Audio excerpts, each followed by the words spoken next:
As- Assalamualaikum friends. Today we will discuss about ER diagram. So let's get started without wasting any time. सबसे पहले हम देखेंगे कि हमारे पास ER diagram का concept क्या है. इससे पहले वीडियो में हमने देखा था कि हमारे पास ER मॉडल क्या था. तो ER मॉडल के बारे में हमने डिस्कस किया था कि वो एक स्ट्रक्चरल मॉडल है और वो जो भी डाटाबेस है उसका जो है वो स्ट्रक्चर को हमें बता रहा है कि हमारा स्ट्रक्चर क्या है, डाटाबेस को हम किस तरह से क्रिएट करते हैं. तो हमने एग्जांपल ली थी हाउस की, तो हाउस के लिए जब भी हम अपना घर बनवाते हैं तो हम आर्किटेक्ट से उसका जो है वो ब्लूप्रिंट वगैरह निकलवाते हैं. तो इसी तरह से ये जो ईआर डायग्राम है, तो ये भी एक किस्म का ब्लूप्रिंट है जो भी हम डाटाबेस को क्रिएट करते हैं, जिस चीज़ के लिए भी हमें डाटाबेस रिक्वायर्ड होती है. तो अब हम इसे कुछ रीड करते हैं. तो ER diagram is a graphical representation of ER model using a set of standard symbols. अब ईआर डायग्राम क्या है? वो ग्राफिकल रिप्रेजेंटेशन है ईआर मॉडल की. ईआर मॉडल क्या था? वो एक स्ट्रक्चरल मॉडल था. तो हमने रीड किया. उसके बाद हम बात करते हैं कि ईआर डायग्राम क्या है. ईआर डायग्राम में हम यूज़ करते हैं डिफरेंट सिंबल्स को. तो अब एक एग्जांपल से हम इसे और मज़ीद जो है इसे समझने की कोशिश करते हैं. तो हमारे पास जो है वो स्टूडेंट और जो कॉलेज का वो रिलेशन है, तो उनके दरमियान में जो रिलेशन है वो किस तरह से क्रिएट हो रहा है और कौन सा रिलेशन है. तो ये सब जो है ये हम डायग्राम जो हमें शो कर रही है. तो ये क्या है? हमारे पास ईआर डायग्राम है स्टूडेंट और कॉलेज का रिलेशनशिप के बारे में जो हमें बता रही है. तो अब इसमें बात करते हैं जो स्टूडेंट का, जो स्टूडेंट नेम हो गया, स्टूडेंट एड्रेस हो गया, स्टूडेंट आईडी वगैरह. तो ये क्या है? ये इसकी जो है वो एंटिटी के एट्रीब्यूट्स हैं.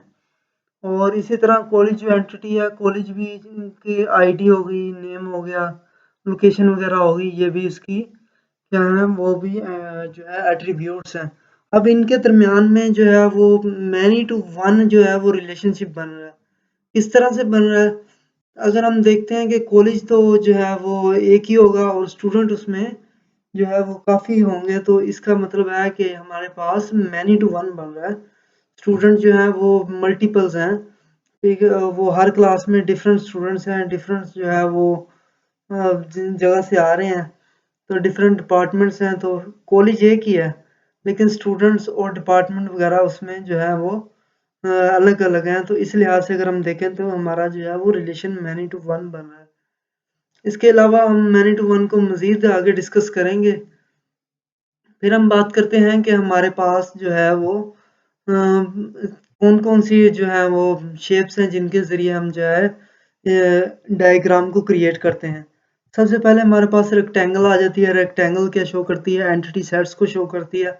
उसके बाद एक्लिप्स की बात करें तो एक्लिप्स जो है वो सर्कल नुमा है, लेकिन सर्कल का जो है वो थोड़ा-सा जो है उन्होंने शेप को कंप्रेस कर दिया गया. तो ये एट्रीब्यूट्स को शो करती है. उसके बाद डायमंड की बात करें तो डायमंड जो है वो एंटिटीज़ के दरमियान में जो रिलेशनशिप कायम हो रहा है उसे शो कर रही है. और उसके बाद अगर हम लाइंस की बात करें तो हमारे पास जो है वो लाइंस है. डायग्राम में हमने देखा कि हमारे पास इधर जो है वो स्टूडेंट और कॉलेज के दरमियान में जो भी रिलेशन बन रहा है उससे हमने डायग्राम और डायमंड डायग्राम में शो किया. और जो लाइंस हैं वो जो है हमें बता रही हैं कि जो हमारा लिंक है आपस में, इन दोनों से एंटिटीज़ में जो लिंक है वो जो हमें शो कर रही है. उसके बाद डबल एलिप्स की बात करते हैं तो वो ये मल्टी वैल्यूड एट्रीब्यूट्स को शो करती है. आगे हम इसे रीड करेंगे मल्टी वैल्यूड एट्रीब्यूट्स क्या होता है. उसके बाद डैश्ड एलिप्सिस है वो ड्राइव्ड एट्रीब्यूट्स को शो कर रही है. डबल रेक्टेंगल जो है वो वीक एंटिटी सेट्स को शो कर रही है. जो रेक्टेंगल है वो एंटिटी की सेट को शो करती है और जो डबल रेक्टेंगल है वो वीक एंटिटी को शो करती है. और डबल लाइंस है वो टोटल पार्टिसिपेशन को शो करती हैं. तो इसके बाद हम बात करते हैं कि हमारे पास टोटल पार्टिसिपेशन क्या है एंटिटी सेट की. तो जो भी हमारी एंटिटी सेट्स हैं उनके दरमियान में जो अगर एटलीस्ट वन रिलेशनशिप भी कायम हो रहा है ना, तो वो हमारे पास क्या कहलाएगी? टोटल पार्टिसिपेशन कहलाएगी. हम एक एग्जांपल से इसे समझने की कोशिश करते हैं कि जिस तरह से हमने स्टूडेंट और कॉलेज की एग्जांपल ली, तो अब हम देखते हैं कि स्टूडेंट और जो कॉलेज है तो इसके दरमियान में किस तरह से टोटल पार्टिसिपेशन बढ़ रही है। तो जो एक स्टूडेंट है वो एटलीस्ट स्टडी कर रहा है कॉलेज में, जो है वो कम से कम भी जो है वो एक कॉलेज के साथ एसोसिएट होगा। मल्टी मल्टीपल कॉलेजेस के साथ तो नहीं हो सकता, लेकिन एक कॉलेज के साथ एसोसिएट होगा। तो इसमें जो है वो एटलीस्ट वन रिलेशन बन रहा है। तो जो भी एंटिटी सेट्स होंगे उनके दरमियान में अगर एक रिलेशन भी कायम हो रहा है तो वो हमारे पास कहलाएगी टोटल पार्टिसिपेशन। अब हम इसे कुछ रीड करते हैं तो रीड करने से ज़्यादा अंडरस्टैंड होगा। Total participation of an entity sets represent that each entity in entity set must have at least one relationship in the relationship set। अब जो एंटिटी सेट में जो अगर एक एंटिटी है ना उसका कम से कम भी एक रिलेशन हो, रिलेशनशिप जो सेट है उसके अंदर, तो वो क्या होगी, टोटल पार्टिसिपेशन होगी। और इसे हम क्या कहते हैं, मैनोडेटरी पार्टिसिपेशन भी कहते हैं। तो हमने एग्जांपल्स को पहले ही रीड कर लिया, तो एग्जांपल को हमने अंडरस्टैंड कर लिया। उसके बाद हम बात करते हैं कि टोटल पार्टिसिपेशन को हम किस तरह से शो करते हैं। तो डबल लाइन के जो है वो थ्रू हम जो है टोटल पार्टिसिपेशन को शो करते हैं।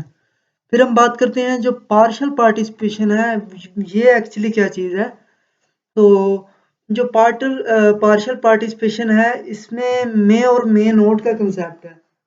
यहाँ तो एंटिटीज के दरमियान में रिलेशन हो सकता है या नहीं हो सकता। अगर है तो कुछ जो है वो खास रिलेशन नहीं होगा। तो उसके बाद हम इसकी एग्जांपल लेते हैं, तो एग्जांपल से हमें ज़्यादा अंडरस्टैंड होगा। तो एग्जांपल में हमारे पास क्या है, एक आईटी कंपनी है। तो अब उसमें जो है वो डिफरेंट एम्प्लॉयज़ वर्क कर रहे हैं। तो इसमें जो है हमारा सॉफ्टवेयर इंजीनियर और जो एम्प्लॉय का है उसके बारे में हम डिस्कस करते हैं कि हमारे पास सॉफ्टवेयर इंजीनियर और एम्प्लॉय के दरमियान में क्या रिलेशनशिप बन रहा है। तो अब हर एम्प्लॉय जो है वो सॉफ्टवेयर इंजीनियर नहीं हो सकता। एक जो कंपनी है हमारे पास आईटी कंपनी है उसमें डिफरेंट एम्प्लॉयज हैं। तो हर एम्प्लॉय तो नहीं होगा ना कि हमारे पास वो सॉफ्टवेयर इंजीनियर हो। और अब कुछ एम्प्लॉयज जो होंगे वो वर्किंग कर रहे होंगे, कुछ जो मैनेजर्स होंगे, कुछ सीईओ होंगे, कुछ जो है वो केयर टेकर्स होंगे। इसके अलावा डिफरेंट वर्किंग परफॉर्म कर रहे होंगे एम्प्लॉयज हमारे। तो ये हमारा जो क्या कहलाएगा, इसमें जो रिलेशनशिप बन रहा है मे और मे नोट का कंसेप्ट आ जाता है। या तो वो जो एम्प्लॉय है वो सॉफ्टवेयर इंजीनियर हो सकता है या नहीं हो सकता। तो हर एम्प्लॉय जो है वो सॉफ्टवेयर इंजीनियर नहीं है एक आईटी कंपनी में। तो इसका मतलब है इसको जो एग्जांपल में है वो पार्शियल पार्टिसिपेशन का कंसेप्ट है। अब हम इसे रीड करते हैं। Partial participation of an entity sets represents that each entity in the entity set may or may not participate in the relationship instance in that relationship set। अब जो एक एंटिटी है वो एंटिटी सेट में या तो उसका रिलेशन होगा या नहीं होगा। तो रिलेशनशिप जो है वो इंस्टेंट इंस्टेंस जो है वो रिलेशनशिप सेट में अगर वो है तो बेहतर है, अगर नहीं है तो कोई मसला नहीं है। पार्शियल पार्टिसिपेशन का मीनिंग ही ये है, मे और मे नॉट हो भी सकता है, नहीं भी हो सकता। इसे हम क्या कहेंगे, क्या कहते हैं, ऑप्शनल पार्टिसिपेशन भी हम कहते हैं। और इसे हम करते हैं सिंगल लाइन से रिप्रेजेंट। तो आज का टॉपिक में अगर आपको कोई मसला मसाइल हो तो आप जो है वो कमेंट सेक्शन में जो है बता सकते हैं। मैं श्योरिटी से कहता हूँ कि मैं सॉल्व करने की कोशिश करूँगा। Thanks for watching.